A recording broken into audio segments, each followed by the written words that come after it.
मग फ्रॅक्शन म्हणजे काय सांगा? Fraction is a part of whole. मग फ्रॅक्शनला किती भाग असते? 2. मग खालच्या भागाला आपण काय म्हणणार?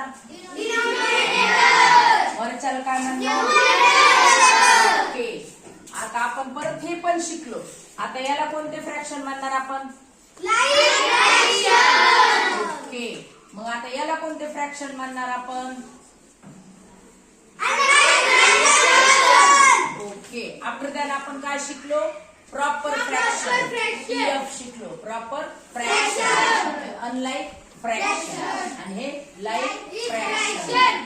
आता आपण इथं प्रॉपर फ्रॅक्शन म्हणजे ज्याचा डिनॉमिनेटर मोठा आहे आणि न्यूमरेटर छोटा आहे त्याला काय म्हणायचं? Proper fraction. आपण परत शिकलो इम्प्रॉपर फ्रॅक्शन. इम्प्रॉपर मध्ये मग काय होतं?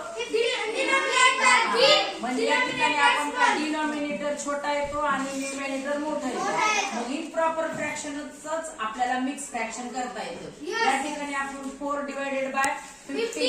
मग 4 चा टेबल आपल्याला 15 येऊपर्यंत म्हणायचा. 4 च्या टेबल मध्ये कधी 15 येणार नाही. ज्या संख्येच्या 4 3 चा 5 मधून 2 गेले खाली 1 मधून 1 गेलं 0. मग हे रिमाइंडर आहे का? रिमाइंडर आपण कुठे ठेवणार? क्वेश्चनच्या ठिकाणी. आणि क्वेश्चन कुठे ठेवणार? इथे. आणि डिनॉमिनेटर जागेवर. मग आपलं मिक्स फ्रॅक्शन होणार असं. मग आता ह्या मिक्स फ्रॅक्शनच आपण इम्प्रॉपर करू शकतो. मिक्स फ्रॅक्शनचं प्रॉपर फ्रॅक्शन कधीही होत नाही. मग इथं येणार MA करायचं. तुम्हाला काय सांगितले मी? MA म्हणजे ऍडिशन आणि M म्हणजे मल्टिप्लिकेशन. 4/3 multiply.